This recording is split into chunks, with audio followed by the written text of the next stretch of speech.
Hello mga kabiyahe! Welcome to Timuga!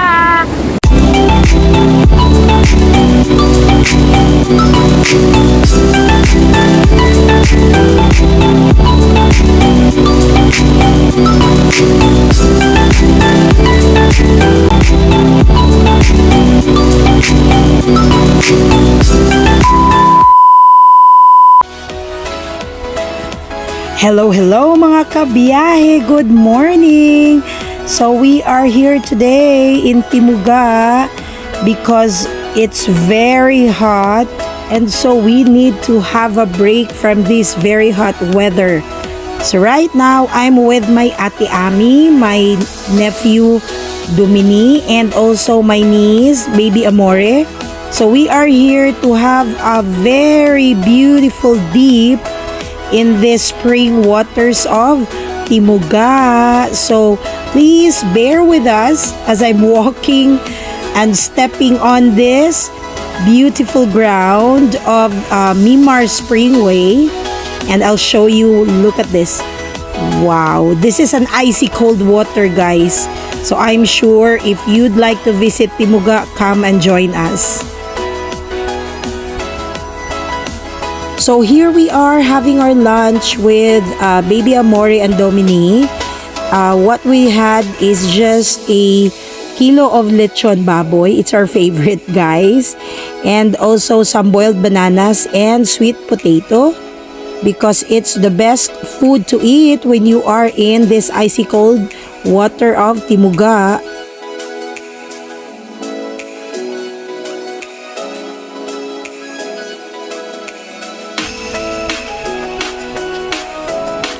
It's Monday afternoon, so not many people are coming in because it's a work day. That's why we are the only people that you can see here, or there are other people coming in but not that much of a crowd. So in this area, we're the only people here. So we're having some fun and enjoying the place to our own selves.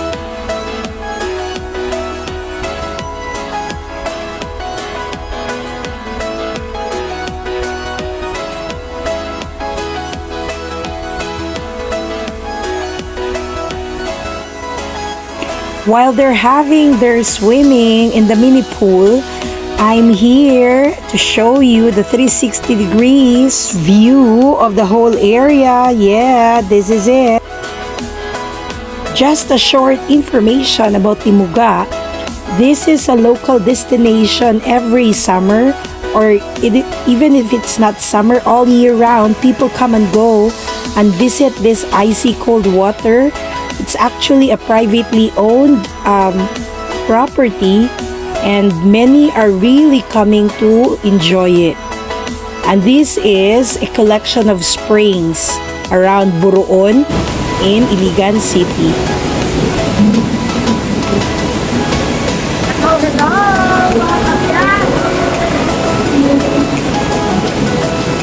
Hi mga kabiyahe! Welcome to Timuga!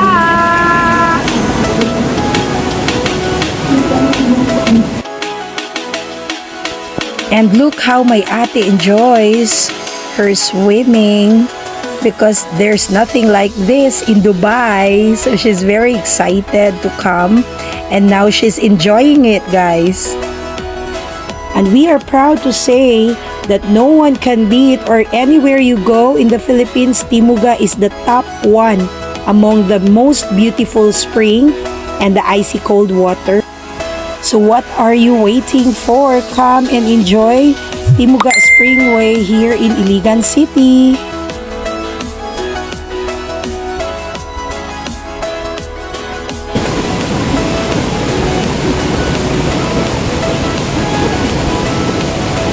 Five minutes later.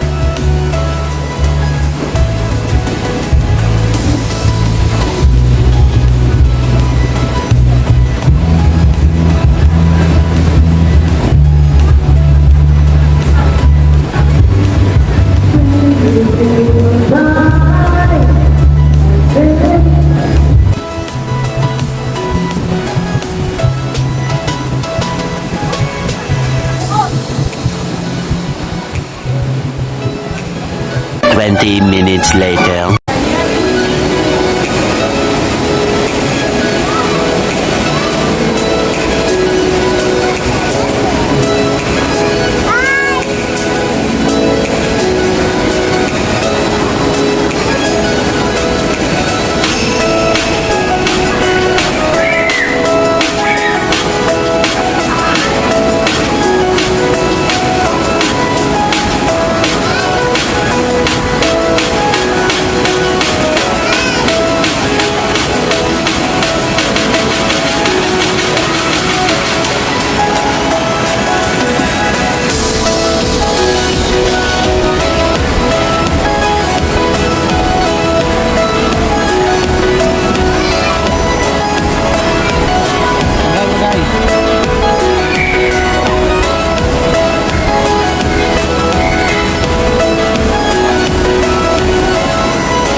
And that's it mga kabiyahe. So for those who wants to know how much is the entrance fee here in Timuga, it's 100 pesos per person and you'll pay a minimum amount of 250 pesos for the cottage. And you can bring your own food and drinks. So why not come and enjoy Timuga here in Iligan City. Thank you. 8 days later. Okay, so good morning. Magsugod na taog baklay pasaka sa Lawis. So this is Lawis. And we are in Barangay Buroon.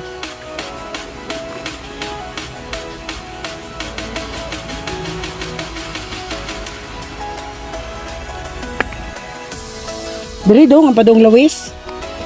Oh, dili lagi daw. So sundo lang nato ning agianan. Gani, kaya nagig bato.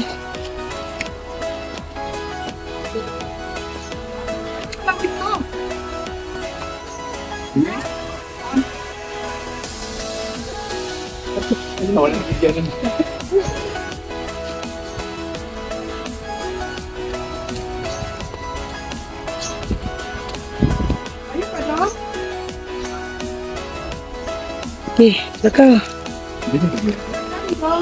Tagda. Sige. Una lang mo dito kay masunod rami.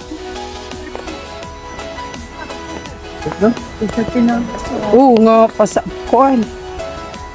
Hello mga kabiyahe. So nagbaklay na may. Okay. Nami bagabaklay. Balawis gikan sa ginauga ng mga jeep. So, we can hear the water splashing and we are about to swim anytime soon. So, I'll show you.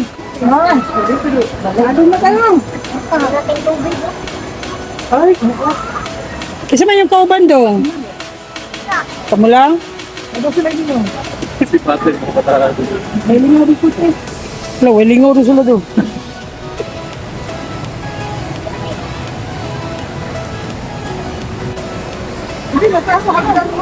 So, nakakidlamig na ako.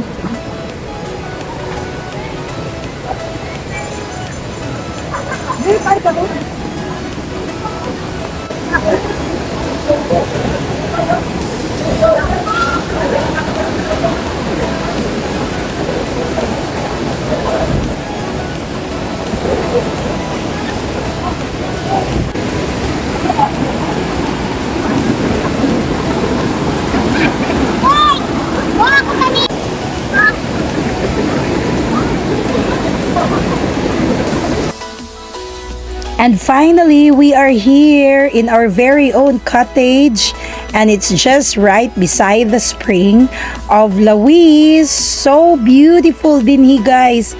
Grabe kanindot. Hello mga kabiyahe! So here we are. We are now here in Lawis.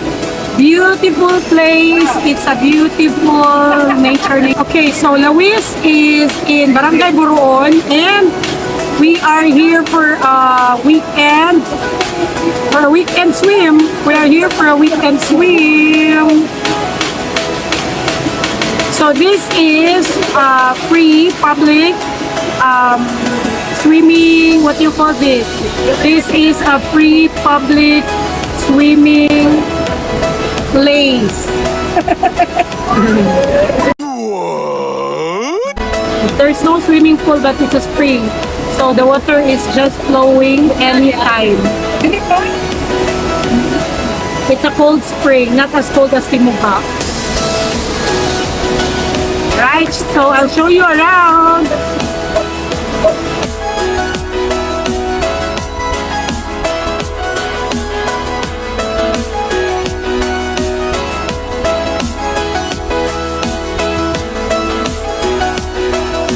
Meanwhile,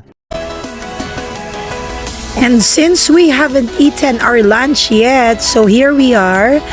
We brought some lunch from Quick Cha, which is a local restaurant here, and they are known for takeout food. So, and since my ate loves the local dish, so here we are. So right now we're enjoying our time, eating right beside the spring. So just bear with us and I hope you'll enjoy it. Thank you for watching.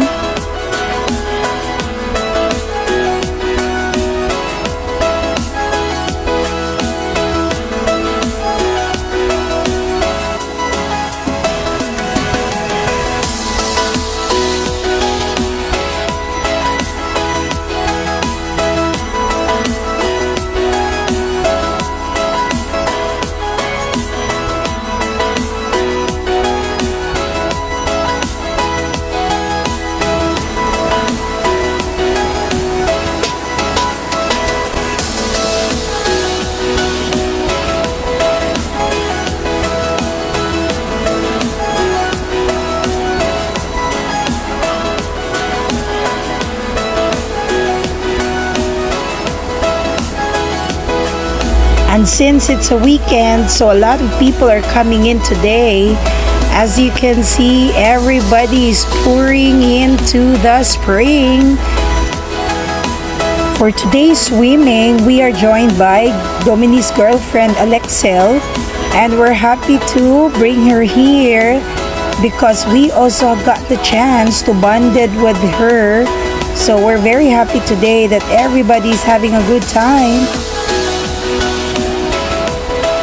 It's my first time here in Lawis Spring, and before I was hesitant to come because I saw some pictures that I was scared of the big boulders of rocks right here.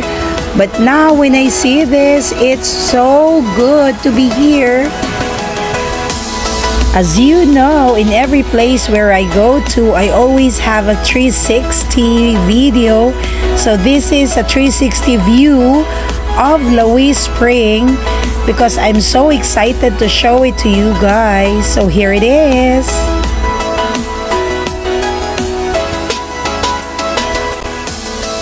I hope you like that 360 video of mine. So we will continue our swimming here. So just a short info, since this is a public place for swimming, we didn't pay for the entrance fee, but we only paid for the cottage. For this cottage, we paid 250 pesos to the person who is making the place clean and always good for everybody to use. While looking at the place, I can see that it's very big area to swim right here. So I walk around and bring you here so that you can also discover this Lawis Spring. So this is another uphill part. So I have to walk you over here And then I'll show you some of the kids who are jumping up there in those big rocks. See? They are having a good time. And this is like a swimming pool. So it's a bit deep, but then they also like it because it becomes like a diving board. So everybody are enjoying here, so you must come and visit this place.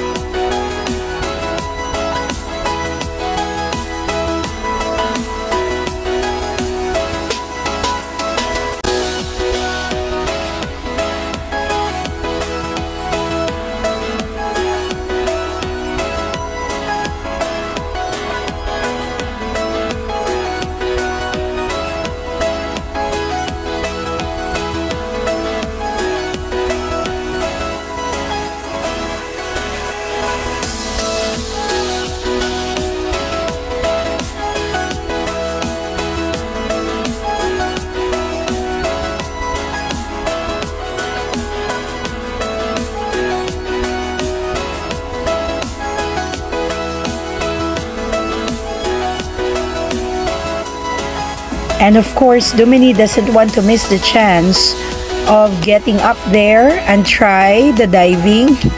So he will come soon up there to dive. So let's see. There you go. He is slowly moving up to the rock and dive. Did you see that? Yeah!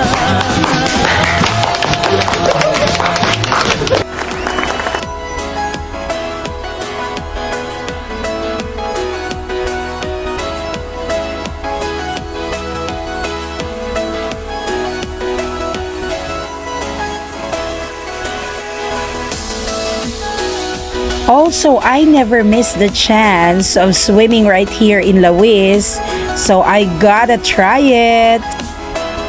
Shout out time mga kabiyahe! Thank you to all our subscribers and silent viewers. Thank you to everyone who always stay tuned and are all updated in our vlogs. Thank you so much, guys. And I hope that you will enjoy more incoming vlogs for you all. Thank you. Bye.